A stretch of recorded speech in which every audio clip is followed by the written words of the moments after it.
तो बेटा हम लोग बात कर रहे थे फेज इक्विलिब्रियम की, और फेज इक्विलिब्रियम में हम लोगों का टॉपिक चल रहा था two component system. Two component system में मैं आपको सिल्वर लेड सिस्टम पढ़ा चुका हूं पार्ट 12 में। आज हम लोग बात करने वाले हैं पार्ट 13 में bismuth cadmium system. Bismuth cadmium system बिल्कुल सिल्वर लेड सिस्टम के जैसे ही बनेगा, सेम एक्सप्लेन होगा। दोनों सिस्टम एक दूसरे से मिलते जुलते हैं। ठीक है भाई, तो हम लोग बात करते हैं बिस्मथ कैडमियम सिस्टम। तो कहा गया बिस्मथ कैडमियम सिस्टम मेरा टू कंपोनेंट सिस्टम है। दो कंपोनेंट हो गए बिस्मथ और कैडमियम, तो यहां हमारे पास दो कंपोनेंट होंगे। तो अगर हम कंपोनेंट की बात करें तो इस सिस्टम में हमारे कंपोनेंट्स होंगे बेटा, एक तो मेरा हो जाएगा बिस्मथ और दूसरा कंपोनेंट इसमें हमारा हो जाएगा कैडमियम। अच्छा, दो सॉलिड जब कभी किसी भी सिस्टम में हो तो वो दो अलग अलग फेज बनाते हैं। दो लिक्विड अगर प्योर मिसिबल है तो वो एक फेज बनाएंगे, दो गैसें अगर प्योरली मिसिबल है तो वो एक फेज बनाएंगे। लेकिन दो सॉलिड जब एक दूसरे के कांटेक्ट में आते तो वो मिसिबल हो ही नहीं सकते, तो दो सॉलिड दो अलग फेज बनाते हैं। तो अगर हम यहां पर फेजेस की बात करें तो एक फेज तो बिस्मथ सॉलिड की हो जाएगी, दूसरी फेज बेटा मेरे पास कैडमियम सॉलिड की हो जाएगी, और तीसरी फेज बेटा मेरे पास बिस्मथ एंड कैडमियम लिक्विड की हो जाएगी। जब आप इन दोनों को मिलाकर एक अमाउंट में मेल्ट करेंगे और मेल्ट करके इनको लिक्विड तक ले जाएंगे, तभी लाकर कूल करते हैं तो फ्रीजिंग पॉइंट निकालते हैं, तो लिक्विड तक ले जाएंगे तो ये एक इनकी स्टेट लिक्विड की हो जाएगी। अब यहां पर एक बात उठती है, जैसे कि मैंने सिल्वर लेड सिस्टम में भी कहा था, सर जब इसे लिक्विफाई करेंगे तो क्या इसकी वेपर नहीं बनेगी? कहा क्या बनेगी, लेकिन वेपर का बनना यहां पर ऐसा है कि वेपर ना के बराबर बनती है, निग्लेजिबल। और यही वजह है कि जब टू कंपोनेंट सिस्टम जिसमें दो सॉलिड आपस में इमिसिबल हो, लेकिन उन सॉलिड को मेल्ट करने पर उनके दोनों लिक्विड जो बन रहे हैं वो आपस में मिसिबल हो, ऐसे टू कंपोनेंट सिस्टम में हम वेपर फेज को निगलेक्ट करते हैं। और वेपर फेज को निगलेक्ट करने के कारण हम लोग यहां प्रेशर क्या लेते हैं, कांस्टेंट। इसीलिए हम ग्राफ बनाते हैं हमेशा दो वेरिएबल टेंपरेचर और कंसंट्रेशन के साथ। और मैंने ये पूरी कहानी आपको समझाई है पार्ट 10 में, आई थिंक सो, हाँ पार्ट 10 में, जिसमें मैंने पढ़ाया है रिड्यूस्ड फेज रूल, और पार्ट 11 में पढ़ाया है यूटेक्टिक मिक्सचर। ये दोनों बड़ा कॉन्सेप्ट वाले पार्ट थे। पार्ट 10 और पार्ट 11 जरूर देखिएगा। देन आप पार्ट 12 और 13 जो आज का है दोनों आराम से समझ जाएंगे। तो होता क्या था कि जो टू कंपोनेंट सिस्टम होते हैं, उन टू कंपोनेंट सिस्टम में जब दो सॉलिड को मेल्ट करके आपस में उन लिक्विड्स को मिला दिया जाता है, जब दो सॉलिड मेल्ट करोगे लिक्विड हो जाएंगे, उन लिक्विड को आपस में मिला दिया जाता है तो वो लिक्विड मिसिबल होते हैं। लेकिन वो दोनों सॉलिड इमिसिबल होते हैं, तो दो सॉलिड की फेज बन जाती है, और जब लिक्विड मिक्स कर देते हैं तो एक लिक्विड की फेज बन जाती है। वेपर यहां ना के बराबर बनती है, इसलिए वेपर निग्लेजिबल है। That is why vapour pressure negligible है, मतलब कांस्टेंट है। इसी वजह से हम इस पूरे सिस्टम के दौरान प्रेशर कांस्टेंट रखते हैं, और प्रेशर को कांस्टेंट रखने के कारण ही आपको याद होगा कि फेज रूल को हम रिड्यूस करके रिड्यूस फेज रूल C-P+1 का रूल अप्लाई करते थे सभी टू कंपोनेंट सिस्टम पर। 1 क्यों? क्योंकि फेज रूल में यहां 2 होता है, लेकिन वो 2 किसके लिए होता है? प्रेशर और वेरिएबल, दो वेरिएबल्स के लिए, प्रेशर और टेंपरेचर दो वेरिएबल्स के लिए। लेकिन हम यहां प्रेशर कांस्टेंट मान लेते हैं, इसलिए हमारे पास प्रेशर जो वेरिएबल है वो कांस्टेंट हो गया। दैट मींस अब यहां 2 वेरिएबल्स नहीं, ओनली 1 वेरिएबल कंसीडर है, टेंपरेचर। दैट इज वाई कि P हटाकर यहां पर 1 कर दिया गया है, क्योंकि P के करस्पॉन्ड जो एक वैल्यूज थी वो हटा दी गई है, तो सिर्फ एक वेरिएबल अब यहां टेंपरेचर है। अब देखिए क्या करते हैं हम लोग। अभी हमने सिल्वर लेड सिस्टम पढ़ाया है पार्ट 12 में, वहां पर भी सेम ही चला था। तो ये हमारे पास F' = C-P+1 reduced phase rule apply होता है सभी भी टू कंपोनेंट सिस्टम पर। अब अगर हम बात करें तो जरा गौर करिएगा, इस फिगर में ये एक ऐसा पॉइंट है जिस पॉइंट पर बिस्मथ जो है वो 100% है और कैडमियम 0% है। इसका सीधा मतलब हुआ कि इस पॉइंट पर अगर हम देखेंगे तो बिस्मथ प्योर फॉर्म में है, और जब बिस्मथ प्योर फॉर्म में है तो बिस्मथ का फ्रीजिंग पॉइंट देखिए इस पॉइंट पर है, इसका प्योर फ्रीजिंग पॉइंट है 271। ये उस समय की बात है जब बिस्मथ प्योर फॉर्म में है, उसमें आपने कैडमियम मिक्स नहीं किया है।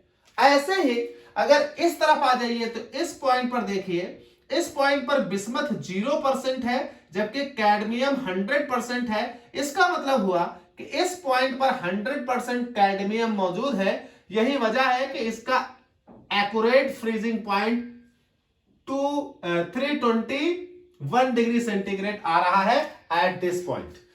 इसका मतलब यहां पर कैडमियम प्योर फॉर्म में है, यहां पर बिस्मथ प्योर फॉर्म में है, इसीलिए इनके एक्चुअल मेल्टिंग पॉइंट अपने प्योर स्टेट में लिखे हैं। लेकिन किसी भी एक कर्व को पकड़ लेते हैं, चलिए हम इसको देख लेते हैं। देखिए इस वाले में इस पॉइंट ए पर बिस्मथ का 100% फॉर्म और बिस्मथ का प्योर फ्रीजिंग पॉइंट। लेकिन जब हम बिस्मथ में जब ये 100% था तो कैडमियम 0% था, ऐसे सिचुएशन में आपका फ्रीजिंग पॉइंट 271 है प्योर स्टेट में।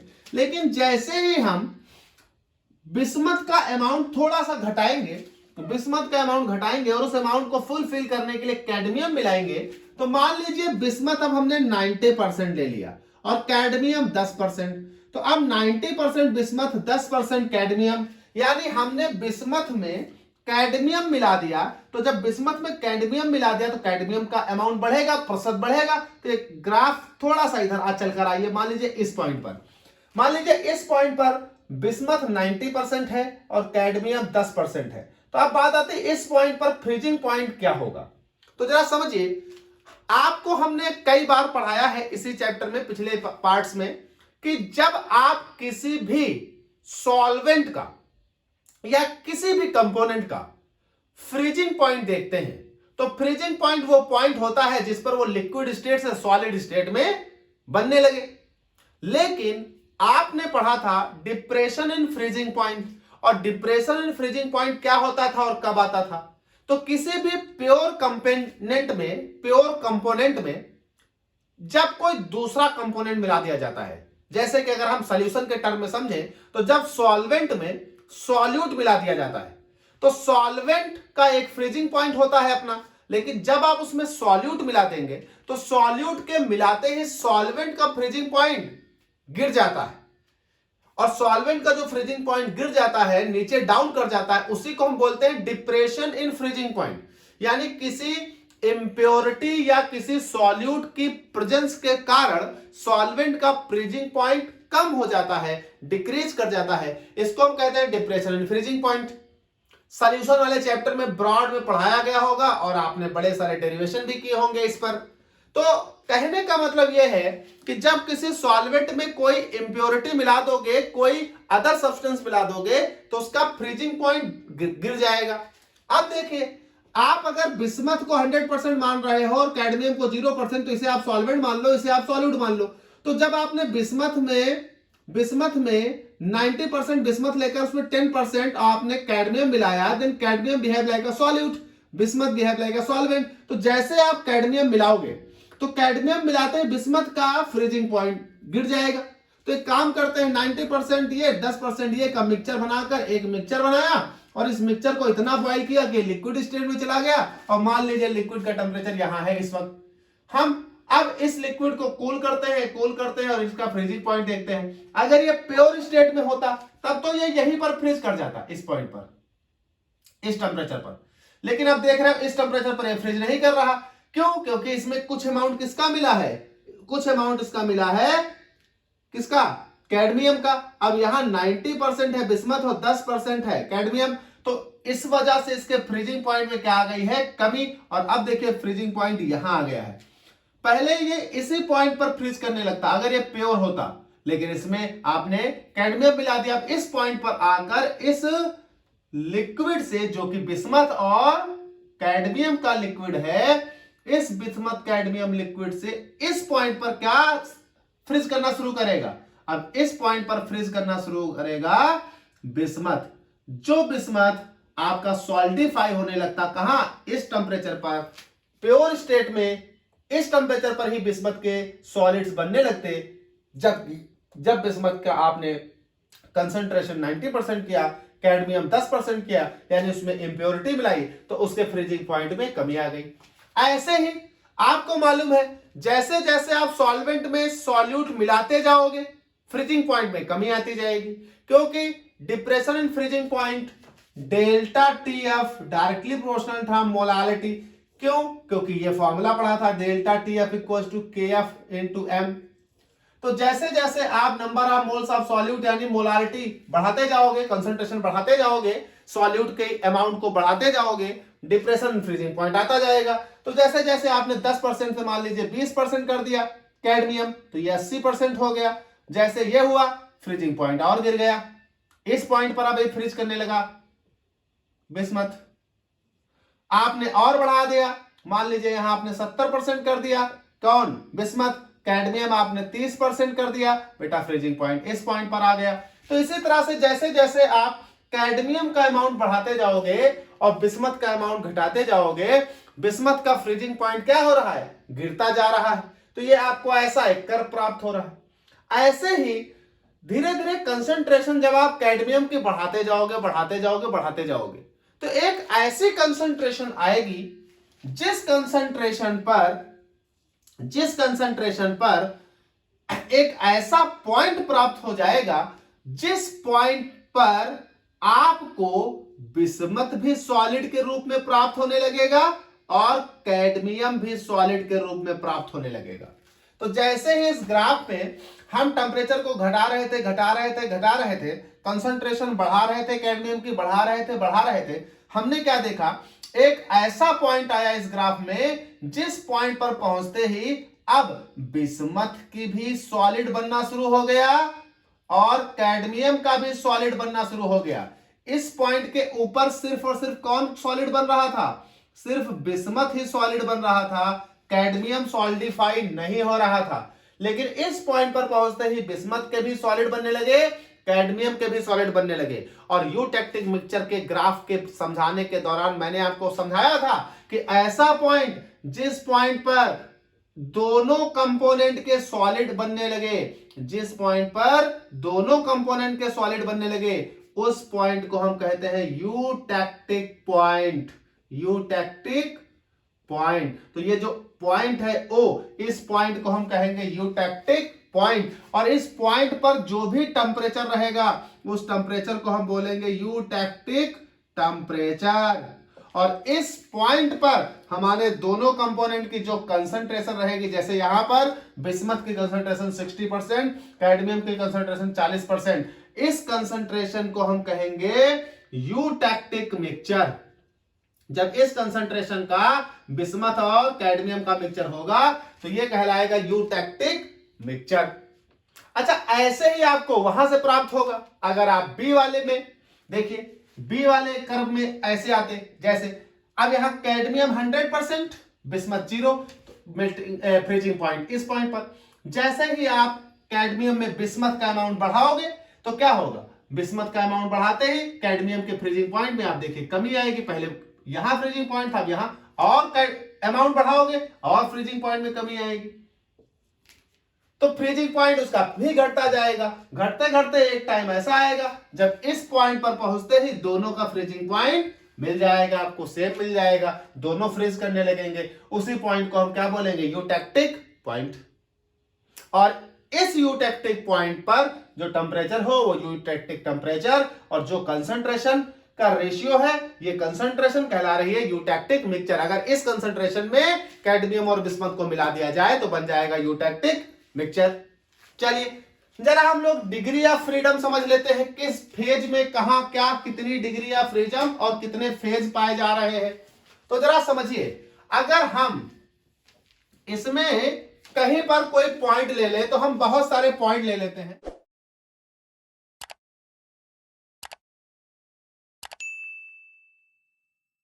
तो पहले हम देख लेते हैं कि इस बेटा सिस्टम में कितने एरिया बन रहे हैं। तो एरिया अगर हम बात करें तो बेटा एक एरिया मेरे पास ये बन रहा है, दूसरा एरिया मेरे पास ये बन रहा है, तीसरा एरिया मेरे पास ये बन रहा है और चौथा एरिया मेरे पास ये बन रहा है। तो कैसे आप इनको रिप्रेजेंट करेंगे? तो अगर हम एरियाज को रिप्रेजेंट करें तो एरियाज हमारे पास कुछ इस तरह से लिखे जाएंगे।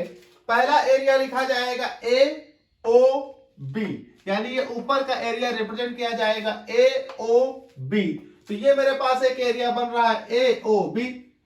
दूसरा एरिया मेरे पास बन रहा है ये क्लोज ए ओ सी। तो ये मेरे पास एक एरिया बन रहा है ए ओ सी। यहां लिख लेता हूं, थोड़ा डिग्री ऑफ फ्रीडम भी निकालने होंगे। तो ए ओ बी ए ओ सी। अगला एरिया मेरे पास बन रहा है बी ओ डी। तो ये मेरे पास एरिया बन रहा है बेटा बी ओ डी। अगला एरिया मेरे बन रहा है नीचे वाला ये पूरा, ये बन रहा है सी ओ डी। तो ये मेरे पास बन रहा है सी ओ डी।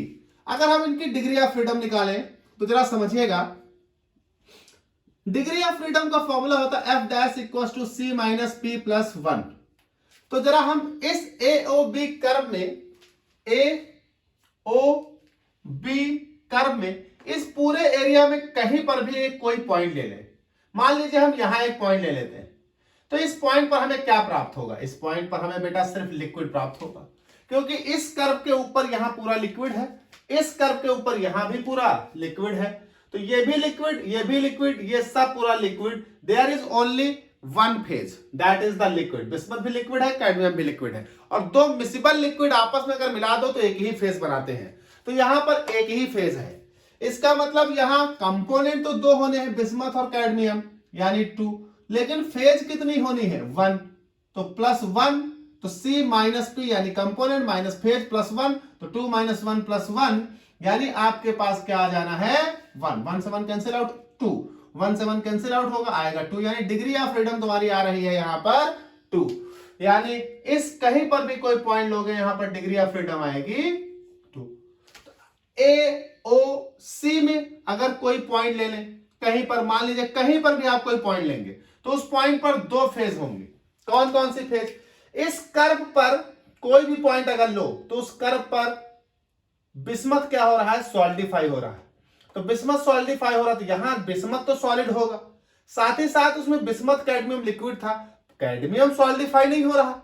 इसका मतलब कैडमियम सॉलिडिफाई तो इस टेंपरेचर के नीचे हो रहा है, इसका मतलब इस टेंपरेचर के ऊपर पूरा कैडमियम यहां इस साइड क्या है? Liquid. There is a liquid of this and bismuth of solid. There are 2 phases, एक लिक्विड और एक सॉलिड। तो degree of freedom F dash equal to C minus P plus 1 equal to component 2 phase भी 2 1, यानी आ जाएगा 1। Same degree of freedom इनके लिए भी आनी है, बीओडी के लिए। तो अगर हम बीओडी की बात करें तो बीओडी यहां पर कहीं पर भी कोई पॉइंट ले लो तो उस पॉइंट पर हमारे पास कैडमियम सॉलिडिफाई हो रहा है, कहां से? बिस्मथ कैडमियम लिक्विड से। तो जब कैडमियम सॉलिडिफाई हो रहा है किसी भी पॉइंट पर आप देख लीजिए, तो बिस्मथ कैडमियम लिक्विड से हमारा कैडमियम यहां सॉलिडिफाई हो रहा है इस कर्व पर। तो जब कैडमियम हमारा इस कर्व पर सॉलिडिफाई हो रहा है, इसका मतलब कैडमियम के सॉलिड्स बन रहे हैं इस कर्व के नीचे। तो कैडमियम तो सॉलिड है, लेकिन बिस्मथ कैडमियम से बिस्मथ तो लिक्विड है। There is a liquid both side, क्योंकि वो तो सॉलिडिफाई हो ही नहीं रहा। तो यहां पर बिस्मथ कैडमियम लिक्विड और यहां बिस्मथ लिक्विड कैडमियम सॉलिड, तो देयर इज अ 2 फेजेस। तो इसमें कहीं पर भी आप लोगे तो 2 फेज है, एक लिक्विड और एक सॉलिड। तो यहां पर भी अगर हम एक पॉइंट मान लें तो यहां पर मेरे पास 2 फेज हैं, लिक्विड और सॉलिड। तो F dash equal to C minus P plus 1, यानी कंपोनेंट 2 फेज भी 2 प्लस 1 इक्वल टू 1, यानी इस वाले कर्व में भी डिग्री ऑफ फ्रीडम 1 आ रही है, इस वाले कर्व में भी डिग्री ऑफ फ्रीडम 1 आ रही है, यानी यहां पर भी इस एरिया में भी डिग्री ऑफ फ्रीडम 1 ही आएगी, इस एरिया में भी डिग्री ऑफ फ्रीडम 1 आएगी। अगर हम इस एरिया की बात करें, इस एरिया की, यहां भी बेटा मेरे पास फेज 2 है। तुम कहोगे सर इस एरिया के नीचे तो बिस्मथ और कैडमियम दोनों सॉलिड है, पर बेटा बिस्मथ और कैडमियम अगर दोनों सॉलिड है तो बिस्मथ भी सॉलिड है और कैडमियम भी सॉलिड है, दो सॉलिड अलग अलग 2 फेज होते हैं। तो ये मेरे पास हो गया F dash equal to C minus P plus 1 equal to 2 minus 2 plus 1 equal to 1। तो ये मेरे पास एरिया में डिग्री ऑफ फ्रीडम आ रहे हैं। साथ ही साथ अब देखिए कुछ कर्व भी तो बन रहे हैं, जैसे एक कर्व बन रहा है तुम्हारा एओ, एक कर्व बन रहा है तुम्हारा ये BO। तो अगर हम इन कर्व्स की बात करें तो ये मेरे पास कुछ कर्व्स भी आ रहे हैं। एक कर्व आ रहा है AO, एक कर्व आ रहा है BO। अगर हम इन कर्व्स की बात करें तो जरा ध्यान से समझिएगा, इस वाले कर्व पर कहीं पर भी कोई पॉइंट सपोज करिए, इस वाले कर्व पर there is only solidification of the bismuth, सिर्फ बिस्मथ का सॉलिडिफिकेशन हो रहा है। यानी बिस्मथ कैडमियम लिक्विड का इक्विलिब्रिया बनेगा इस कर्व पर बिस्मथ सॉलिड के साथ। तो बिस्मथ कैडमियम का इक्विलिब्रिया बन रहा है बिस्मथ सॉलिड के साथ, यानी इसमें से किसी भी पॉइंट पर अगर हम देखेंगे देयर इज एन इक्विलिब्रियम, और इक्विलिब्रियम पर दोनों होते हैं, यानी बिस्मथ कैडमियम लिक्विड भी और बिस्मथ सॉलिड भी। तो इक्विलिब्रियम पर दोनों फेज है, बिस्मथ कैडमियम लिक्विड और बिस्मथ सॉलिड, यानी सॉलिड लिक्विड दो फेज हैं। तो इस F dash equals to C minus P plus 1, there is two component and two phases। एक बिस्मथ सॉलिड भी यहां मौजूद है और कैडमियम बिस्मथ लिक्विड भी, तो ये +1 इक्वल्स टू 1। सेम इन पर अप्लाई होगी कहानी, क्योंकि इस एरिया पर अगर देखें, इस कर्व में देखें तो इस कर्व में यहां पर कर्व बन रहा है कैडमियम सॉलिड और बिस्मथ कैडमियम लिक्विड के साथ। तो यहां पर हमारे पास कैडमियम सॉलिडिफाई कर रहा है, यानी यहां जो इक्विलिब्रिया बन रहा है इसमें कहीं पर भी कोई पॉइंट लोगे जो इक्विलिब्रिया बन रहा होगा, उस इक्विलिब्रियम पर कैडमियम सॉलिड होगा और बिस्मथ कैडमियम लिक्विड होगा। तो लिक्विड फेज और सॉलिड फेज, फिर दो फेज आएंगी। तो ये मेरे पास है F dash equals to C minus P plus 1 equals to 2 minus 2 plus 1, यानी degree of freedom 2 minus 2 plus 1 equals to degree of freedom आएगी 1। ये देखिए ये डिग्री ऑफ फ्रीडम्स आ रही है। ठीक भाई, अब जरा गौर करिए, यहां पर जो ये यूटेक्टिक पॉइंट बन रहा है, there is this eutectic point O। Eutectic point पर कहानी थोड़ा अलग है। यूटेक्टिक पॉइंट, इस यूटेक्टिक पॉइंट O पर अगर हम देखेंगे तो इस यूटेक्टिक पॉइंट O पर बिस्मथ सॉलिडिफाई कर रहा है, कैडमियम भी सॉलिडिफाई कर रहा है और बिस्मथ कैडमियम लिक्विड भी है।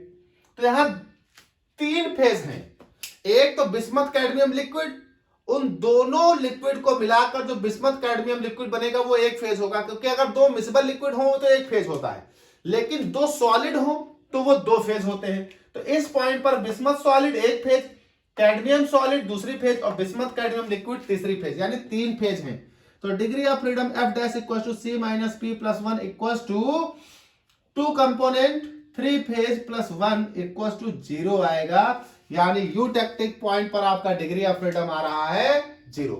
तो अब यहां पर आपको ध्यान देने वाली बातें क्या हैं, आपके पास यहां पर डिग्री ऑफ फ्रीडम 2 है, यहां पर डिग्री ऑफ फ्रीडम 1 है, यहां पर डिग्री ऑफ फ्रीडम 1 है, यहां पर डिग्री ऑफ फ्रीडम 1 है, यहां इस कर्व पर डिग्री ऑफ फ्रीडम 1 है, इस कर्व पर डिग्री ऑफ फ्रीडम 1 है, इस यूटेक्टिक पॉइंट पर डिग्री ऑफ फ्रीडम 0 है। तो मिनिमम डिग्री ऑफ फ्रीडम यहां पर 0 है और मैक्सिमम डिग्री ऑफ फ्रीडम 2 है। अगर फेज की बात करें तो यहां तीन फेज एक साथ लाई कर रही है, यानी मैक्सिमम फेज 3 है एक साथ लाई कर रही है। मिनिमम फेज की बात करें तो यहां मिनिमम फेज 1 है, यानी मिनिमम फेज 1 लाई कर रही है। साथ ही साथ आपको ध्यान देना है कि यूटेक्टिक पॉइंट पर जो कंपोजिशन है तो वो बिस्मथ की कंपोजिशन देखा जाए तो 60% है और कैडमियम की कंपोजिशन देखा जाए तो 40%, यानी बिस्मथ कैडमियम 60% और 40% के रेशियो में यहां पर है, कंपोजिशन में है। साथ ही साथ यूटेक्टिक पॉइंट पर जो टेम्परेचर है वो eutectic temperature that is the 144 degree centigrade, यानी बिस्मथ कैडमियम सिस्टम के लिए यूटेक्टिक टेम्परेचर 144 डिग्री सेंटीग्रेड है। अब ये सारी बातें लिखी जाएंगी। तो देखिए लिखना बड़ा आसान होता है, जो कुछ मैंने अब ये पूरा किया है यह आप थ्योरी में लिखेंगे। देखिए क्या लिखते हैं हम लोग, हम कहते हैं कि बेटा बिस्मथ कैडमियम सिस्टम में 2 कंपोनेंट सिस्टम है, जिसमें बिस्मथ और कैडमियम 2 कंपोनेंट हैं और ये 2 कंपोनेंट सिस्टम मैक्सिमम 3 फेज बना रहे हैं, bismuth solid cadmium solid bismuth cadmium liquid. यहाँ पर वेपर भी है, लेकिन वेपर 2 कंपोनेंट सिस्टम में क्या की जाती है, निगलेक्ट की जाती है, जिस वजह से प्रेशर यहाँ पर कांस्टेंट हो जाता है और प्रेशर यहाँ पर कांस्टेंट हो जाता है, जिस वजह से यहाँ फेज रूल अप्लाई ना होकर रिड्यूस्ड फेज रूल अप्लाई होता है। साथ ही साथ अब हम यहाँ डिस्क्रिप्शन करेंगे तो इस सिस्टम में हमारे पास इतने एरिया पाए जाते हैं कि इस एरिया में कौन कौन सा फेज पाया जा रहा है, कितना डिग्री ऑफ फ्रीडम पाया जा रहा है, कितने कर्व पाए जा रहे हैं, उन कर्व में कौन कौन से फेज इक्विलिब्रिया पाए जा रहे हैं और कितना डिग्री ऑफ फ्रीडम पाया जा रहा है।